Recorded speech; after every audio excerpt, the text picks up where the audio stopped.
open, darkness closing. Just stay focused, I'm not folding.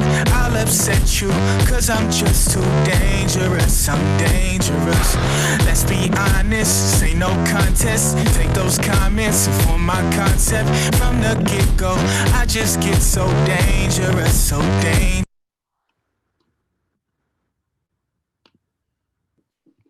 You're muted. I know. Rookie mistake. All right, everyone, welcome to tonight's episode. I'm just going to throw a quick Rising Coaches plug in there. One of the biggest coaching trees ever, basically, in the world. We're super proud of all of the members, over 1,200, I believe, so far. Basically, we are just a program that emphasizes genuine relationships and helping each other, not only just X's and O's, but in recruiting and development and all of that fun stuff. So I definitely recommend anybody checking that out that wants to pursue a career in coaching. Totally echo that. Tonight's guests that we have are Rachel Pincus from Notre Dame and Becca Greenwell from Duke. She graduated from Duke, but she also now helps the National Players Association. So we're really excited to big time guests tonight. But our first question to you guys is how you start your day. We'd love to know, high level people like yourself, how you kick off your mornings. Sure, I can start it off. So the first thing I do, absolutely first thing in the morning, I have to have my coffee. Usually 2 cups of coffee to get me going. That's a must. And then I like to get right into my workout. I like to knock it out at the beginning of the day so it gives me energy. So I like to mix it up. Today I actually went swimming to really mix it up, but it was different. That's been my new hobby during quarantine. So something I picked up recently and I've really been enjoying it. But yeah, always coffee and then workout first thing in the morning. Yeah, I'm probably pretty similar. I'm not a coffee girl. I still haven't learned to like it. I'm sure I would function a little bit better if I did, but especially in quarantine and with all of the stuff that we have kind of, it's such uncertain times, especially for an athletic department. So I realized if I wasn't getting my workout done first thing in the morning, I probably wasn't going to get it because it was meeting followed by another meeting, followed by something else. So and really I feel better once it's done. And then I'm still a little timid about the coronavirus. So getting in early into the gym usually means avoiding a big crowd. So I'm the same way. Get after it early. Love that. Yeah, definitely. 2 great things, I think. So kind of both, I think, what helps you guys be morning workout people. You guys are both former athletes, competed at some high levels, were successful. How has that really kind of jump-started your career and just things that you've learned by being a student athlete? How do you now apply that to, the normal life? Yeah, I can go again. I would just say it's just a natural transition from sport to the business world. I played collegiate basketball at Duke University for 5 years. And it's just all those intangible skills you pick up as an athlete, being on time, being early, working hard, being competitive. Once you get into the business world, you immediately realize all these things just come natural to you because you had that experience as a collegiate athlete. So now that I've been working for the past 2 or 3 years, I still try to push myself the same way I did on the basketball court. I'm always trying to put myself in, trying new opportunities, always trying to add value, learning my role, and just learning how to give the best I can and make the team as successful as possible. But that's one thing that I think all athletes can do once they get to the business world, just being able to work hard and push themselves and just be a team player. Yeah, I would say, one of the most valuable things about playing sports, and I played lacrosse at UMBC in Maryland, and is just kind of those intangible skills that you learn with being part of a team. You learn how to deal with personalities that maybe are very different than yours. You go through some things that will really kind of push you to a limit. And I think that if that feeling of constantly like, oh, I should quit this comes up a lot. There's high emotion moments. And I think that being able to take criticism was a huge thing that I was able to take from sports. I was probably far less talented than Becca was in terms of athletic. I tried really hard, but I wasn't naturally gifted per se. So, I faced a lot of constructive criticism, and that's a tough thing to learn how to deal with. And it's one of the things that I think being able to learn it in that environment and being able to understand that, a lot of this usually comes from a good place, and it's intended to make you better, and people have a higher expectation of you, and being able to learn how to digest that early is huge when it comes to the workplace, because you're just going to be continued to be pushed. And if you don't know how to digest that, sometimes it can really make it difficult for you to be successful in the workplace. So for me, that was one of the biggest takeaways was, when your back's against the wall and things get tough, how are you able to handle that? And sports is one of the best ways to learn a skill like that. Yeah, that's really good. Becca, we talked on the phone earlier this week, and you mentioned your playing career at Duke and how you handled a lot of adversity with injuries. So could you just talk about that and how you went through those experiences? Yeah, so I could do a whole hour just on my injuries, but just to highlight everything, I've had 7 surgeries total. So I've had 6 knee surgeries and 1 back surgery. 3 surgeries before I even got to Duke. So just being able to overcome those and still be able to play at a high level at Duke was a huge feat for me. But throughout my playing career, it definitely didn't come easy. There was always some type of adversity that was thrown my way. Even my senior year at Duke, I was healthy all 4 years. And then my last year, I was dealt with another injury. And I got drafted to play in the WNBA, but unfortunately, again, due to injury, I wasn't able to play. So I had to, adapt and pivot. But overall, just the lesson from that, it taught me so much. So it wasn't the best situation that could have happened to me. Obviously, I wish it would have gone a different way, but just the life skills I learned from having to overcome injury and deal with this adversity and find a way to just change my mindset has really helped me be successful in so many other ways.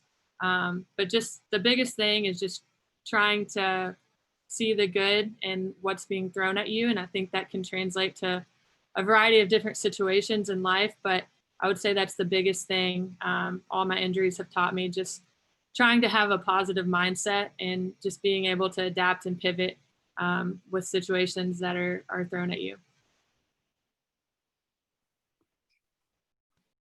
Yeah, definitely. Absolutely echoing all of that. Injuries, athletics are definitely not forever. I think it's a huge lesson to be learned for sure. Rachel, just to kind of speak to you, or both of you too, you guys are both young in your careers. How, Rachel, have you been able to, you've been to a few different places before kind of landing where you are now. Do you want to just kind of share a little about the different places you've been and kind of your role where you are now? Yeah. So I would say I had probably a little bit of an atypical track. And I think the longer I've been in the industry, that especially people in my position, that seems to be a little bit more normal than not normal. And so when I first graduated, I graduated during a pretty rough, coming out of a recession. And so finding a job was I found a job, but I quickly learned, and one of the things that both of my parents had said, you're going to work a long time.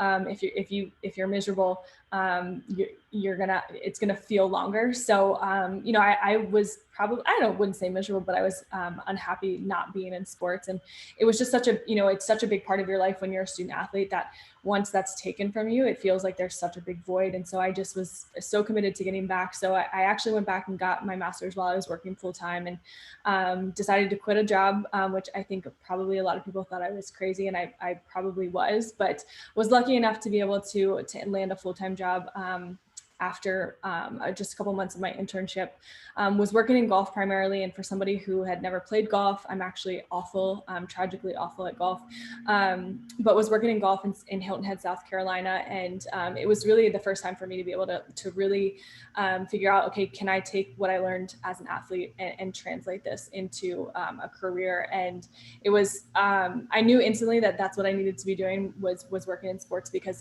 it was that feeling of just being, that camaraderie was back in my life. And so the job at University of Kansas came open, and I kind of thought it was a little bit of a Hail Mary, but I applied anyway because there's such a loyal fan base there that I kind of thought that I'd be up against some people who probably graduated from school there and really understood tradition and history. But I was given a chance. Todd Kober, who to this day is one of my biggest mentors, gave me a shot. He said, I really feel like you have a skill set that'll translate to this. And so I spent just shy of 5 years at Kansas. I was working primarily with men's basketball, but worked with football, worked with just about every sport that we had there, and really appreciate everything that I learned there, good, bad, and otherwise. I think that it was really the place that I think I probably grew the most from a professional standpoint. But the opportunity that came up at Notre Dame, where I am now, was just a really good opportunity. It was a chance for me to be able to pursue some potential leadership opportunities and to work with a team. I work primarily with men's basketball, in amazing coaching staff. So I've been really, really spoiled from a basketball standpoint, working with Coach Self and his staff at Kansas, and now Coach Bray and his staff here at Notre Dame. I think that I've probably hit the jackpot in terms of working with coaching staffs, but even though, sports at the core, especially at the collegiate level, is really the same, it's wildly different wherever you go. And I think that I've learned a lot in terms of just how different everything can be. But working with student athletes is one of the most rewarding things that I think I could be doing. Yeah, and Becca, even if you just want to kind of speak to that too, kind of how exactly you have kind of jumped all over. You wanted to, your playing career ended, and then you really needed to look future based, and you interned with the Players Association. So kind of how did you get to where you are today? Yeah, so similar to Rachel, I've had a very interesting path. I wouldn't have imagined it this way looking back a few years ago, but I'm really glad the way it's turned out. So again, right after I graduated, I got drafted to play. The plan was to rehab for a year and then go play for the Washington Mystics afterwards. So during that rehab process, I didn't want to just focus on basketball. I wanted to try to further my skill set and step into the business world and get some experience that way. So immediately right after I graduated, while I was rehabbing, I moved to Chicago. I got a great opportunity to do an internship for a sports marketing company. So that was my first foot in the door in the sports industry. Really loved it, but it was just short term and my mind was still focused on basketball. So from there, I went back to Duke to really hit it hard in rehab. But while I was there, still wanted to get experience. So my former SID at Duke asked if I would want to try out broadcasting. So naturally, I've never really saw myself as a broadcaster. I'm pretty, I would say I'm more shy than outgoing. So that was really putting myself out of my comfort zone. But I know Duke basketball well. I have great relationships with everyone there. So I figured to give it a shot. Ended up loving it. Ended up traveling with my former team all over the ACC, calling games, which was a great experience. And at the same time, I worked in the women's and men's basketball office, just getting to see, behind the scenes operations of how a program works. So I really loved that as well. From there, I found out my knee, the surgery didn't work as possible, as it should have, after rehabbing for like a year and a half. So as you can imagine, that was a very devastating period for me. I even went out to the Washington Mystics and worked out with the team and Elena Deladon for a few days, which was awesome. But my knee just was not good. I mean, after 2 days of workouts, I was like, something's wrong. So from there, I had to pivot again, and my main priority was just fixing my knee. I just wanted to be able to run and walk and live a normal life. And at that point, like I couldn't, because it was still very painful. So I wanted to get a change of scenery, decided to move away from Durham, moved to Atlanta where my family was living, and continued rehab.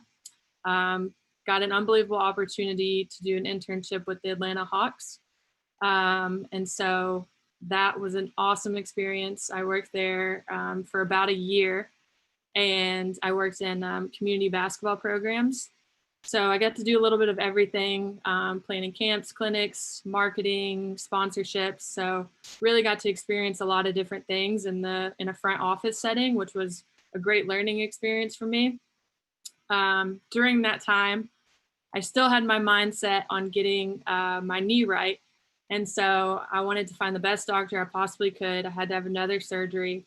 I got in touch with a doctor from New York City at the Hospital for Special Surgery. He's the top doctor in the world for the injury I had. He's the team doctor for the Brooklyn Nets.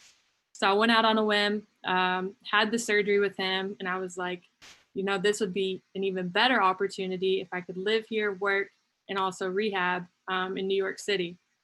So it took a lot of networking and a lot of small steps to make it happen.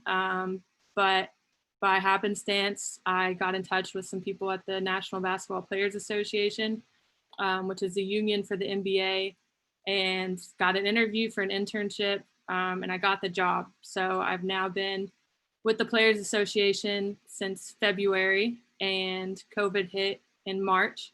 So I got out of New York a month in, and I've been working remote from Kentucky ever since.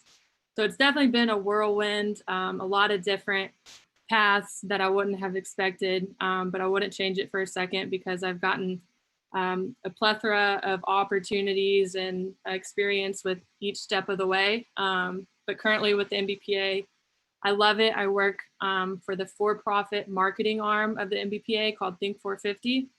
So there's 450 players in the NBA, hence 450. And I work in grassroots basketball and business development. So I help run camps, clinics, get union members, NBA players, and WNBA players involved in grassroots events.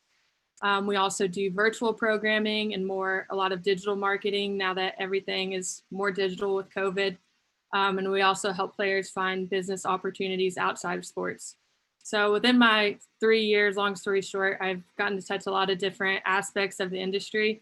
And I really love my current position with the NBPA. That's great. Kind of every answer you've had, it's been like pivot and adjusting and adapting to, whatever has been thrown your way. Could you even just talk about how you've been able to, during this whole time, really, create your own brand with your own training while also managing your role with the National Basketball Players Association? Yeah. So right after I graduated, I've always had a natural passion for grassroots basketball. So helping young players learn what it takes to succeed. So immediately after I graduated from Duke, I started running camps for young boys and girls in my hometown, and I've kind of just expanded it now. So I try to do as many camps and clinics as I can. I also try to do skills training in the cities I am now. I'm so transient, it's been more hard to keep up with that. But I still at least try to have 2 or 3 camps.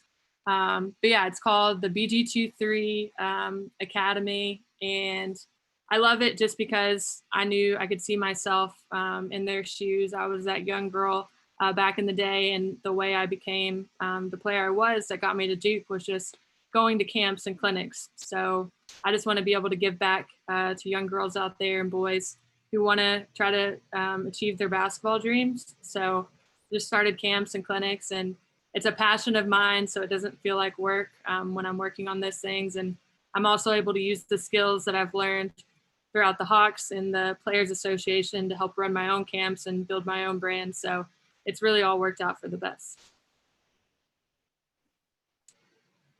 Yeah, a huge thing is just building brands. Rachel, you kind of manage someone else's brand, a lot of people's different brands, being in the communication department. I feel like not a lot of people understand communications. I just did a graduate assistantship with a communications department, being a former women's basketball player. I knew there was a lot that went into it, but I didn't realize, how much. And that was just at a mid-major. So you're in the big leagues for sure when it comes to college sports. But what are just kind of your main responsibilities as the communications director for your program? How have things changed now from you being at Notre Dame now, and what kind of are some things that you want to see yourself expanding into moving forward? Yeah, so brand is so important, and I think we have athletes who get sick of hearing me say this. We have coaches that get sick of hearing me say this, but brand is so important, and I think the reason people tend to be a little bit opposed to it is largely because it feels a little uncomfortable. It borders on that area of, am I being self-promotional? But you kind of have to be, especially in a day and age where a lot of people get their information from social media, even if it stems to other outlets. But it's so important to brand yourself, especially since, I've had the pleasure of working with student athletes. Some of them go on to play professional sports. Some of them don't, but nonetheless, they go on to do great things. And at the end of the day, whether you're going to be on an NBA roster or you're going to be, on staff at a business of some sort, the bottom line is having a personal brand is so critical, because there's so many people in this world, and there's such high competition for jobs these days, whether it's an athletics job or otherwise. And so being able to really kind of distinguish yourself is huge. And so we see that a lot in athletics. I'm lucky enough to be trusted with the Notre Dame basketball brand, and I think that even back to my days with Kansas, I think one of the most exciting things about my job is that it truly does change.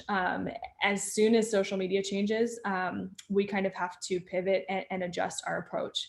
And that's where the creativity part of my job comes in. And that's what I like most. But the important thing is that, people consume sports different today than they did 2 years ago, than they did 5 years ago, and definitely decades ago.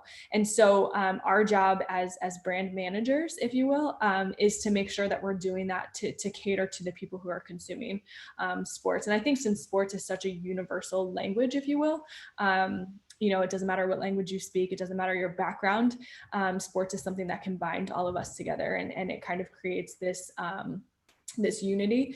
And so, especially in recent times, things have changed, because of the virus. We have to be physically apart. And that's one of the biggest challenges, not just for me, but for anybody who's in my shoes.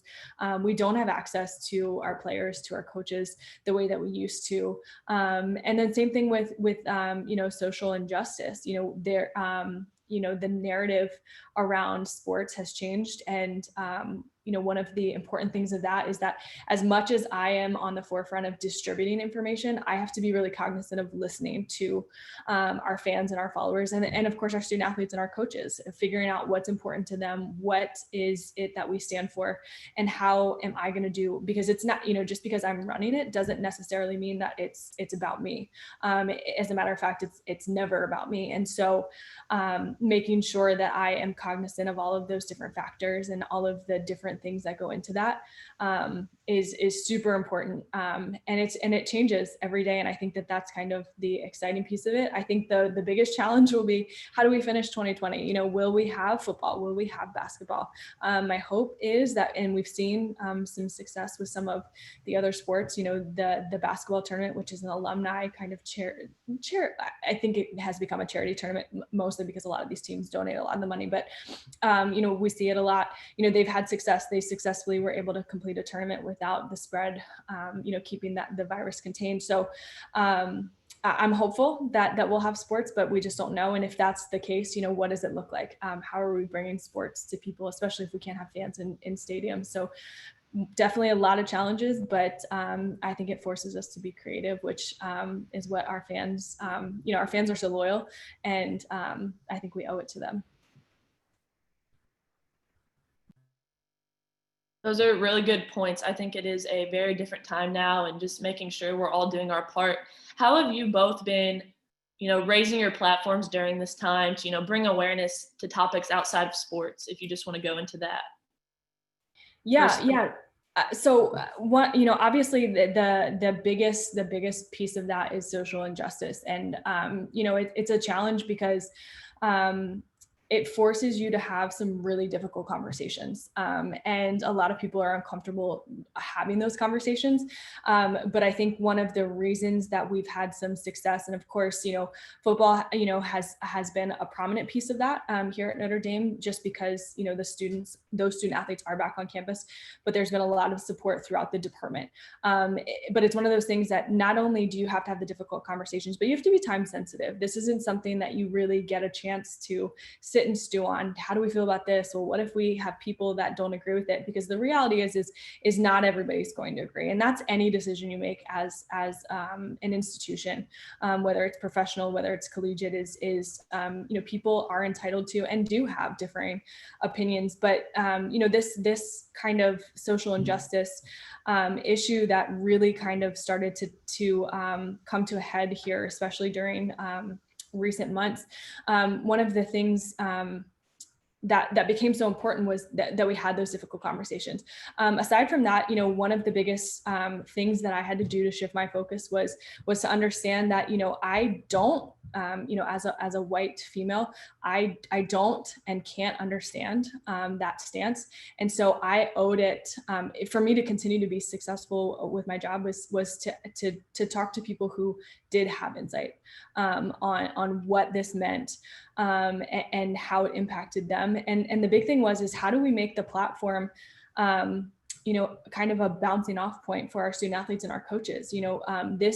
The whole concept of brand management is how do you protect and promote your student athletes, your coaching staff and your program. The best way to do that is to talk to them, help enable their voice and help them understand that they do have a power there. And so I would say that's the biggest shift in dynamics in terms of social media. That may be a little bit of a generalization, but definitely from the seat that I'm sitting in is kind of understanding, yes, I'm pushing send on a lot of this content, but it's not about my experience. It's about educating people. At the end of the day, we're a higher education institution. We owe it to our fans, to our student athletes to educate, and that's outside of the classroom as well. And so, I love to see the power of sports. I've always, being an athlete and being a sports fan, I've always known how powerful sports is, but I think this is just another way for us to kind of really recognize that there is a power in sport. That yes, our athletes are playing something that's entertaining us, but they have voices, they're educated in this realm. How do we make sure that people hear their voice, and how do we give them that opportunity? Yeah, I would say similar to Rachel, we've done a lot of pivoting with my company, but for me, it's really just been a lot of listening and learning. We represent NBA players, all 450 of them.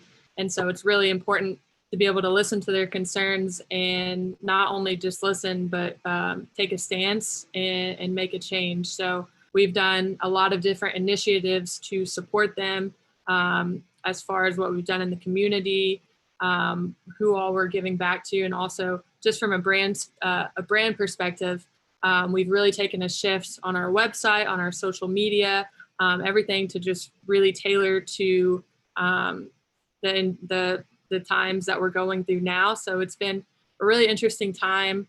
But for me, just mainly a lot of listening and learning. And there's definitely been some uncomfortable situations, but I think overall, it's just been a great experience to be able to hear different perspectives, and also just a great experience business-wise, being able to see how things can change so quickly and how to adapt best to the situation. Yes, definitely.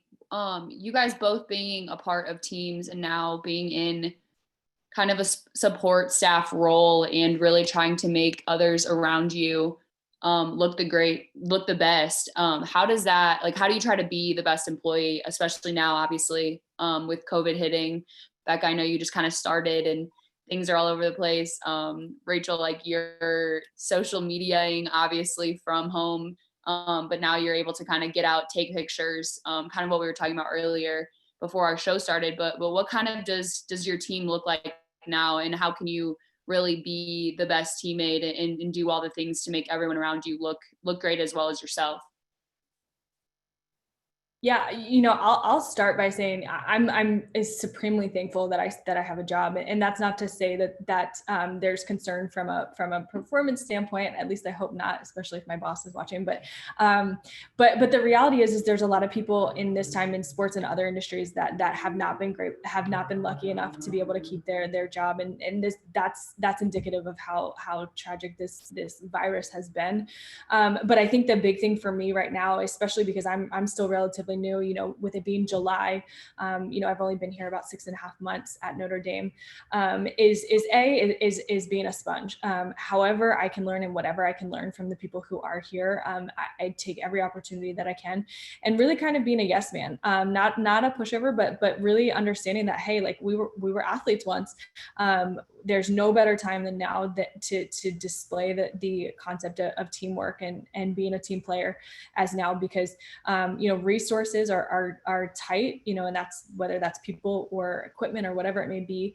And the reality of it is nobody's job is going to be the same as it was before this. And so, if I have a skill set that I can offer, and I may not work with our men's and women's lacrosse programs, but if there's an opportunity for me to lend a skill set that I have to that group, then yes is always going to be my answer. And I think that that's one of the beautiful things about the group that I work with here at Notre Dame is that it's always yes. It's the yes, I'll do that, and yes, I'll do that. I don't know how to do that, but if somebody teaches me, I'll do that. So I think that that's where you start to see success, especially in different organizations, is just being able to have people who are flexible and willing to help, because, we have to come together, against, this virus. We have to come together to get sports back. We have to come together on all fronts. Yeah, and I would just say flexibility is a very, very coveted skill. That's something I've learned during my few months with the MBPA. Just exactly what Rachel said, always saying yes, always trying to find a way to add value, even if you don't have that skill set yet, whether it's after work or before work, working on gaining that skill set so you can find a way to add value in different ways. For me personally, my department's very small. We only have 4 full-time employees and then me. But during this time, I've always tried to be creative in ways I can help. So I started learning Photoshop and graphic design and video. And throughout this experience, that's ended up being a huge, huge help for our team. And it's really given me this leverage. And it's really created a need for my team. And that's something, 4 months ago, I didn't even have that skill. And now I'm kind of like the go-to content creator for my team. So I would say, just always trying to find ways to add value. Sometimes it's going to take a lot of extra work. But if you're willing to put in that work in, big things will happen. So I've just always been trying to learn new skills, also collaborate with different departments, because you never know, if there's not an opportunity right away, there might be one with a different department. So always just trying to help those around you. I think that's what sport really does a great job at teaching. You're always trying to build each other up. So it's the same thing for the business world. If you can find an example of a way to build your teammate up, it's going to come back to you in some shape or form. So just always being humble and just praising those around you is my biggest piece of advice. I 100% agree. I think we got to build people up more than we usually do, got to lift other people up. My biggest lesson in this quarantine has been relationships. So both of you are very good at communicating and connecting and working with other people. How have you just over the years been able to connect with coworkers, with other people at different schools? And, maybe just want to share some people that have been mentors to you that have really helped keep you going. Yeah, Yeah, I would say relationships hands down is the most important thing, regardless of what it is that you, whatever it is that you do. I would say that, taking the opportunity to understand that every person that you meet has something to offer you, whether it's just a minor lesson, whether it's a connection that they have that they can connect you with. If you don't approach people that way and don't come off understanding that, hey, that first meeting might be your first and only, but it's your only chance to make an impression, and to understand that the better you understand people. And I work heavily with student athletes and with coaching staffs. Presence is huge for me. Just being a presence, and not necessarily a loud one. I will show up at practices and not say a single word, but being able to hear and just kind of observe the dynamic, I think, is huge. I would say, me being on the social media side, for anybody who is watching this, I would say social media is one of the underutilized tools in terms of connecting with other people. We're, especially, for those of us that are young, kind of have grown up with social media, everybody's there. And the whole purpose of social media is to have this open dialogue, and what better place to have an open dialogue, especially about your future. If you want to go into sports, if you want to work peripherally in some facet of sports, is to connect with people that way. I would say that I've met a ton of people, that I've met, through Twitter, that I might not meet ever, or I might meet in person 3 or 4 years later. And these are some of the most profound relationships that I've been able to establish, just because you just don't know who people know, and connectivity is huge. Yeah, relationships are everything. And I think it starts really young. For me, it's funny, just the relationships I built when I was being recruited with coaches I met, even if it was a coach I ended up saying no to. Now I find myself realizing, oh, wow, especially for people who want to go into coaching, like, you want to always maintain those relationships no matter what, because you never know in the future when you're going to cross paths again. In the sports industry, specifically, it's very, very small. People know each other. They know your reputation. So you really need to work hard at having a good reputation and just keeping good relationships with everyone. And it shouldn't be it should be genuine. You should just come across that way. And that's going to help you be successful. But for me, every single internship or job opportunity I've had, it wasn't even, there wasn't an opportunity. I kind of made each job that I've gotten happen just based off relationships. So I would say it's huge. Definitely put in a lot of effort to maintain those relationships. I've had a lot of great mentors that I keep up with all the time. I would say one mentor that has really helped me a lot is Debbie Antonelli. She's a ESPN broadcaster, and it's funny, our relationship, I got to know her from her calling my games, and we just stayed in touch over the years. And now she's a huge mentor to me. And I actually had a phone call with her today, and I'm going to start to get involved with her nonprofit, and we're going to do some big events together. So it's just funny how the world works. But yeah, relationships are key. They're everything. Well, congratulations on getting that new project with her. That's awesome. But I totally love both of your responses. Could you even just hit on what it's been like to be a woman in a male-dominated industry, and how have you dealt with that adversity and continue to create opportunities for yourselves, like you mentioned? Yeah, so we're definitely underrepresented in the industry. But again, back to sports. Sports teach you confidence. They teach you how to deal with different personalities. So I would say that's just the biggest thing, translating that to the real world. When you walk in their room, you might be the only woman, but if you're confident, no one's going to question you. So that's the biggest key, just trying to be comfortable being in those situations. And honestly, it's never been an issue for me. I've always been pretty confident, and I know if I put in the work, I'm going to be just as successful as everyone else in the room. So as long as you're willing to put in the work and you're not underprepared, it's just all about confidence and maintaining those relationships.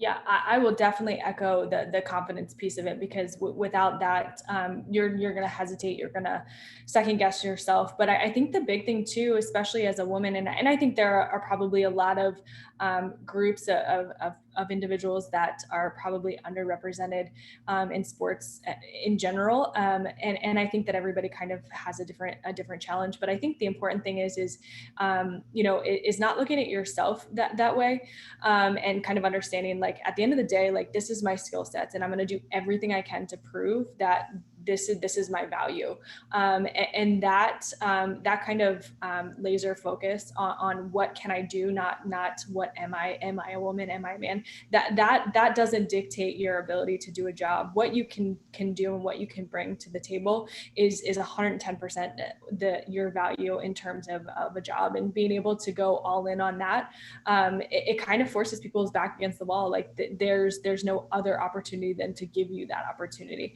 And I think the other big thing is women building up other women. I think it's important because we grow up, and when we're little, it's a common, I don't know if we call it a stereotype, but there's a lot of women who like to kind of nitpick at other women, and I think that it's a little bit of a cancer almost, but it's incredible. I can tell you, I have some female friends, that will 10 times out of 10 go to bat for other women, and really make sure that that confidence stays, because one situation where your gender comes into play it can have an impact to your confidence, but kind of rallying and making those networks and kind of learning from each other and each other's experience is really helpful, because just because somebody else has gone through it doesn't mean that you should also have to go through that. Learn from their experiences, and I think that that stems outside of gender as well, but especially women supporting women. I think it's a huge, it's a movement, I will say,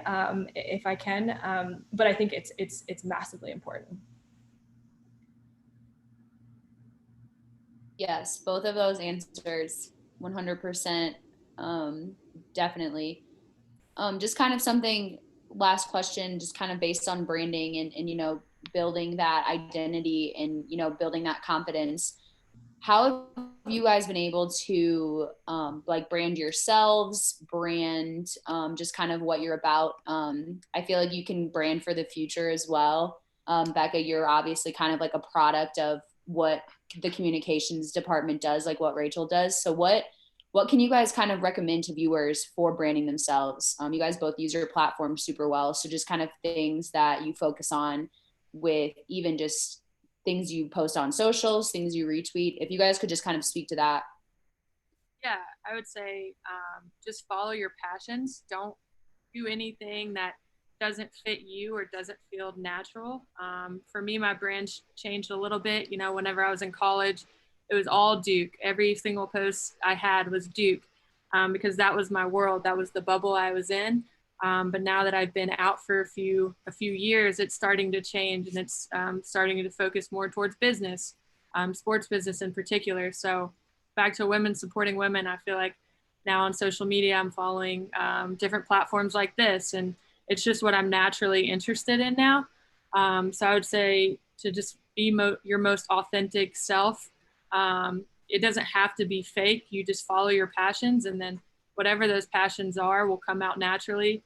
I'm sure Rachel will have a better answer to be more strategic about it. But for me, it's just following my passion and just posting and promoting what I love to do. Yeah. I mean, you hit the nail on the head. It is what you're passionate about, and what matters to you should always be at the root of what you're doing. I think one of the biggest misconceptions is people feel like they have to do a little bit of everything. Like, how do I post and represent every tiny little aspect of my life? Well, the fact of the matter is just because we're humans and we're out there for the public doesn't necessarily mean you have to put yourself completely out there. You don't necessarily, I know a lot of people who say, look, my personal life is my personal life, but I will share my passions until I'm blue in the face. And so I think, I think a lot of it stems from, you start to follow people that speak about interests to you, and then conversations kind of start. I think early on, it's the word brand is such a daunting word because you feel like, oh, well, you've got people like LeBron who have a literal brand that probably have logos, there's millions of dollars behind it. I don't have that. I'm just this average person. But the reality of it is that everybody has a brand. It's just difficult because I think people overthink it. I think that starting young, I didn't really know what my brand was. I knew that I loved sports. I knew that I was a student athlete and that mattered to me. And that was kind of my life. But once I started to kind of follow other people that were kind of, putting out messaging that was in line with either my values or things that I prioritized or things that I was passionate about, you start to kind of get in these conversations and you start to find your voice naturally, and you're able to generate some organic content, and you're then adding value to that overall conversation. People start to turn to you as kind of this pseudo authority on that. And everybody's different.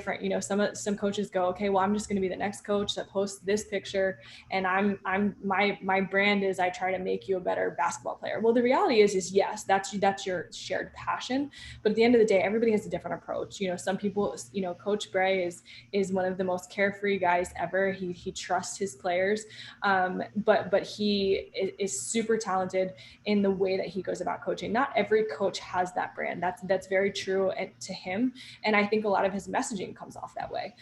Same way, each of his assistants are very different in their own way, but I think that lends to their success from a recruiting standpoint, is that they're able to speak to their recruits that way. So I would say, whatever it is that you do, and some people use their social media, like I say Becca and I probably use it a lot from a professional standpoint because sports is a passion and it's a job for us. So it kind of truly is life for us.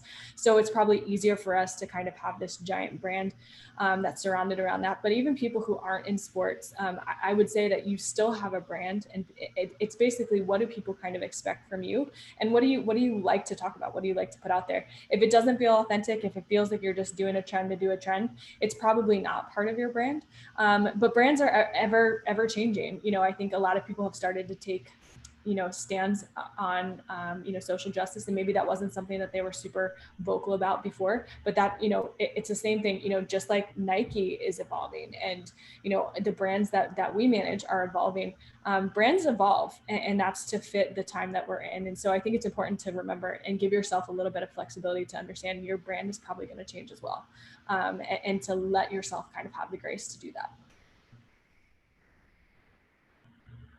Incredible. That's really good advice and information. We're going to open up for our viewers to ask questions. So some of you have dropped them in the chat box. So Jonathan, if you want to go ahead and ask the question that you shared and introduce yourself, of course. Oh, okay. I didn't know I was going first. My name is Jonathan Finkel. So I don't really coach anywhere right now, but I'm definitely looking to get back in it. My question, obviously, with Vanderbilt, it's more towards Rachel, but I mean, Becca, you can chime in as well if you'd like. Vanderbilt, obviously, I don't know if you saw the news, but they're absorbing their athletic communications department. And, I follow a lot of graphic designers that work in athletic departments on social media.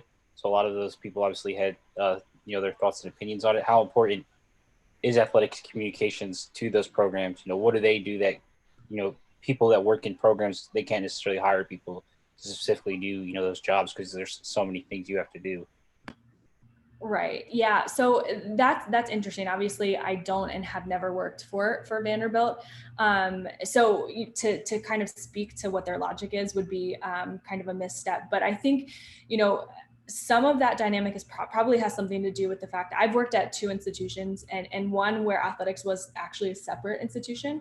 And then I'm now working at an institution where athletics is part of the overall university. I think there are pros and cons to both. I think, and I think that could be a piece of what Vanderbilt was considering that. I think, and I will preface this by saying that clearly I have a bias because I'm in an athletics communications department, but I think one of the most misunderstood things about communications is that once upon a time, these were the people who were kind of keeping the stats, the history books, writing pre-game and post-game press releases and game notes that it was kind of this, that they were, for all intents and purposes, keeping sports alive for the longevity of however long you had that sport.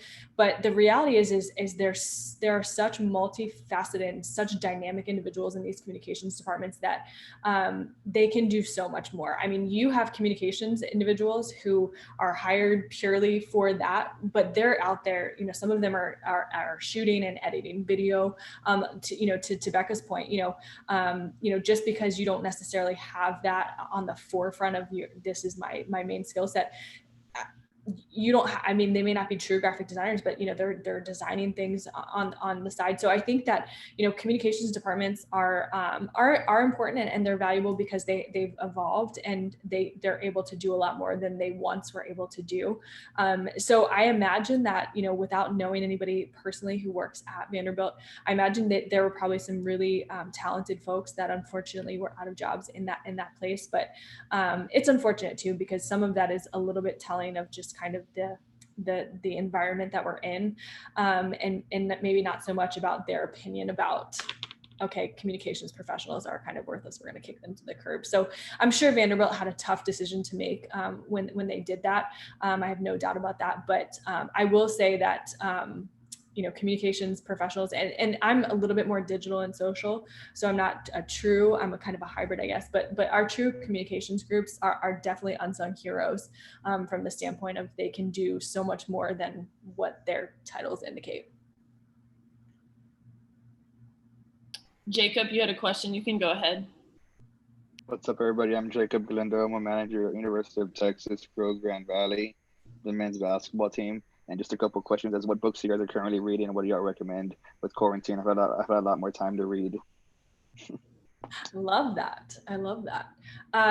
Yeah, I think reading, I'm not going to say the whole title because it has a curse word in it, but The Subtle Art of Not Giving a F Word. I don't know if you've read it, but I'm actually reading that. I'd like to read kind of, I don't know if those are considered self-help books, but it kind of gives a little bit of a perspective on just, the title is very aggressive, but the whole concept of it is caring less about things that truly don't matter. And I think we could all kind of, at the end of the day, use a little bit of that because, we have a finite amount of energy that we can expend on things. And, I admittedly would let myself get kind of caught up in things that, in hindsight, does this matter? No. And figuring out how to get into a mindset, to figure out, what matters, where do we have to invest our energy? So if you haven't read it, I highly recommend that. That's kind of what I'm currently reading. Yeah, I've also read that book. It's funny, my college coach at Duke gave it to every single person on the team and made us read it. But great read for sure. 2 books that I've read through quarantine. One is called Atomic Habits. It's all just about building habits, the science behind it, and just really sticking to them. But that's the great read. And then the other one I just bought is called Dream Big by Bob Goff, another self-help type book, but very lighthearted, super inspirational. So 2 great reads for sure.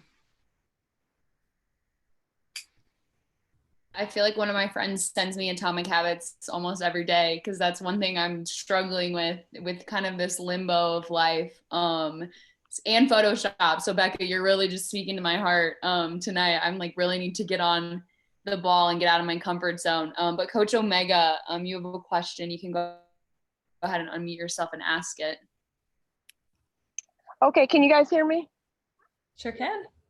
Okay, so my first question is for both of you, and my second question is for Becca.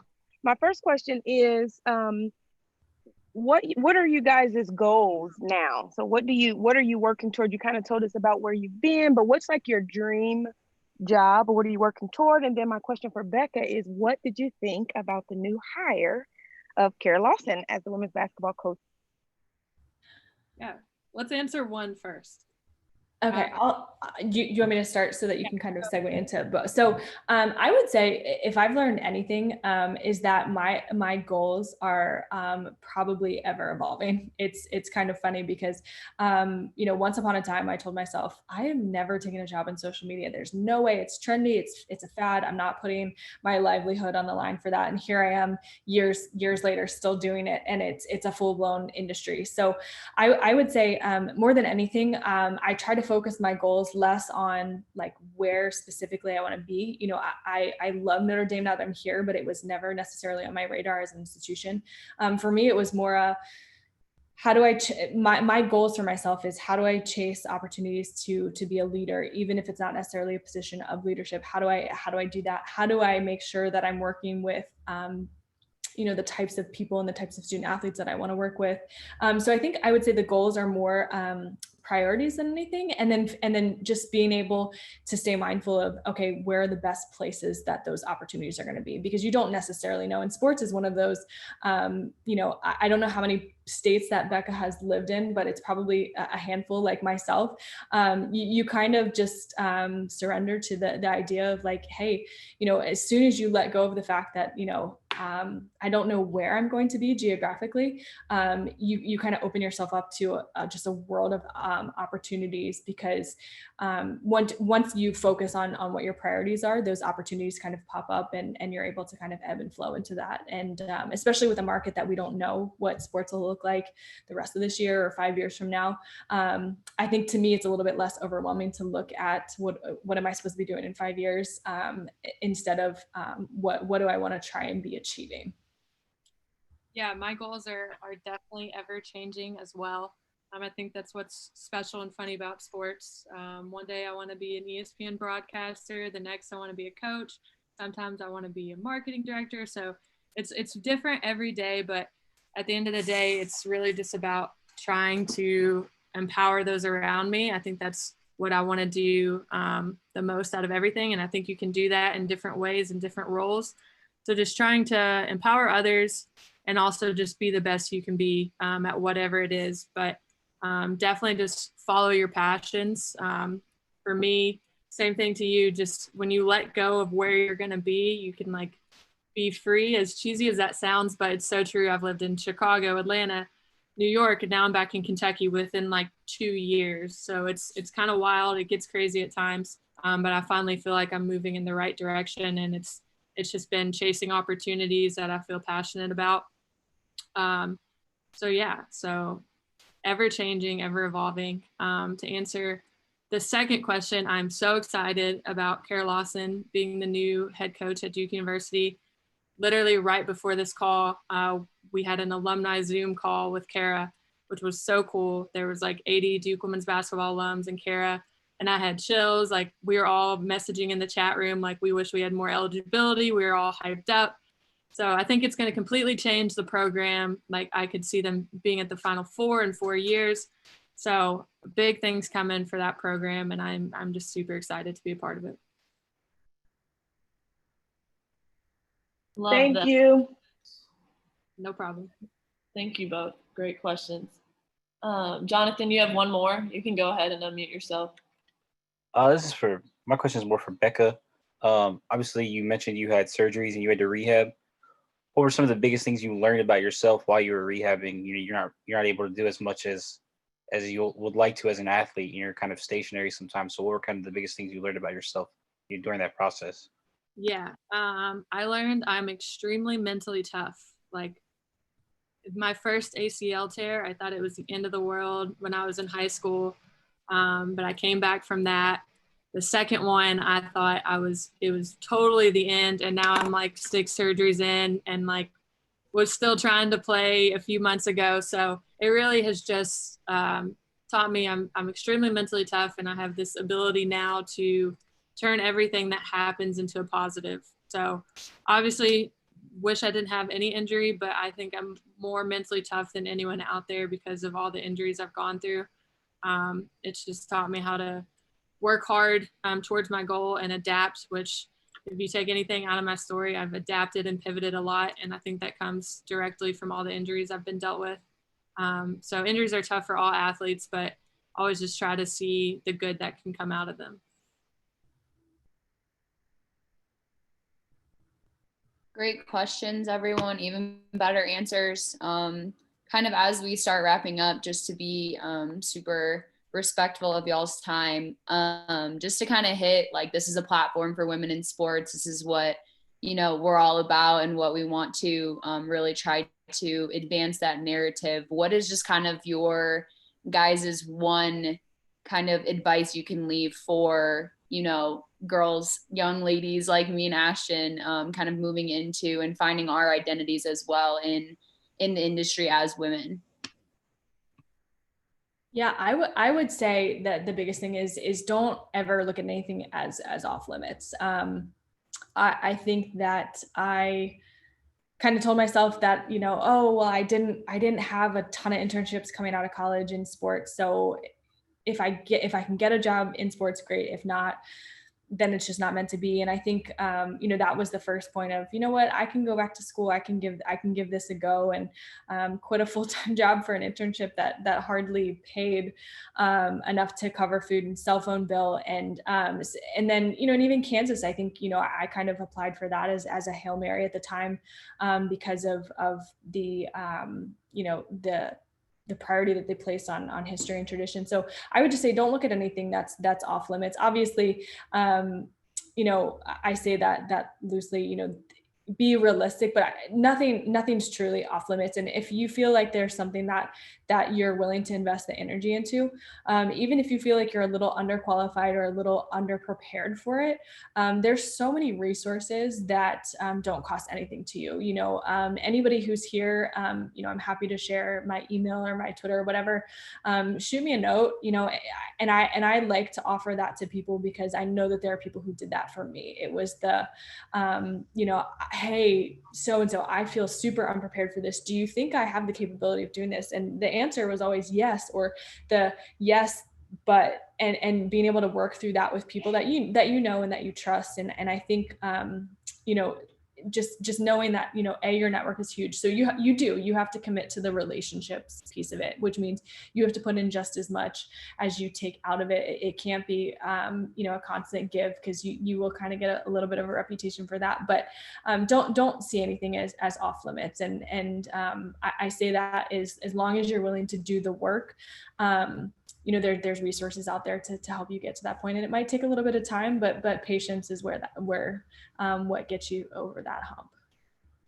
Yeah, and I would say be comfortable being uncomfortable. It's not going to be easy, especially in the beginning as you're just getting started. You might be working for free. You might be making chump change. It's just a part of the process. But slowly, if you continue to grind and put in that work, it's going to start to pay dividends. And if you can find a job that you're passionate about, you're going to love it. I've loved every job I've had in sports just because I'm so passionate about it. And the other thing is, don't wait for opportunities to come to you. You have to actively seek them. You can't just think, oh, maybe one day I'll get here, without doing anything to get there. It takes a lot of persistence, a lot of consistency. You're going to have to maintain those relationships, continue to reach out, even if you don't know what exactly you're getting out of it. It'll slowly start to come together. So put yourself out there, go to networking events, show up when you don't want to, because it's gonna pay off at some point. Really good. Sorry, Erin. No, you're good. I knew it was going to happen at some point. Both great advice. So just kind of something that we do to really end our episodes is just kind of hitting on our points of pride. We always want to make sure that our guests can share their hearts and what kind of fuels them every day. So if you guys both just want to kind of tell us your own points of pride, and that being just that one thing that gets you through the day, whether you've had the worst day ever or the best day, just that one thing that you can really, really focus on to get you through the next day. I would say for me, the biggest reward is knowing that my work can make a difference. I've seen a lot of student athletes kind of really grow into themselves and kind of grow up right before your eyes, and knowing that they can have this sense of, hey, I really appreciate all that you did for me. You don't do it for you don't necessarily do it for the thank yous, but you do it for those moments of, this matters. The days are long, but the years go fast. I will say that they fly by. But you can have the worst day ever. But at the end of the day, that you're doing something that's bigger than yourself. And to me, that was always something that I was chasing. I think that's why I played a team sport, because I don't love attention enough to want it to be about me, and it was always about my team. And so working for a team, that's hands down the most rewarding thing. If I feel like I can make a difference, help somebody's voice be heard, teach them something, or just help them get to where they're going, that's hands down the most rewarding thing for me. Yeah, and for me, I love what I do because I'm helping, build bridges through basketball. Basketball has given so much to me, and sports in general just bring people together. So to be able to work in an industry that does just that is really special. And also just helping people become the best versions of themselves is something I'm super passionate about, whether it's helping NBA players find business opportunities or get involved with grassroots basketball, and helping kids. Every single part of what I do does those two things. So again, just finding something you're passionate about, and if it makes a meaningful difference in other people's lives, then it's a very special thing. Incredible responses. Really, really good. All night have been great insight and advice. Both of you. As we're closing, we just want to say thank you to everybody who tuned in. This is week 12 of Women in Sport. It's been awesome to see this grow every single week, and to continue to do this. We have a couple months in advance of guests lined up, so we're really excited for the future of this. But Rachel and Becca, thank you so much for taking time out of your day. You guys said adding value, embracing your role, like doing your best, being confident. And I think both of you exhibit those qualities in what you're doing. And I think you guys inspire a lot of people. So just thank you again for being with us. Oh, it's an honor to be here. Thank you. If you guys are okay, like you mentioned, Rachel, if you guys want to drop your email or maybe a social media, if our viewers want to contact you in the chat, that would be great. Cool. I will do that now. Like everything Ashton said, thank you so much. She killed it, like always.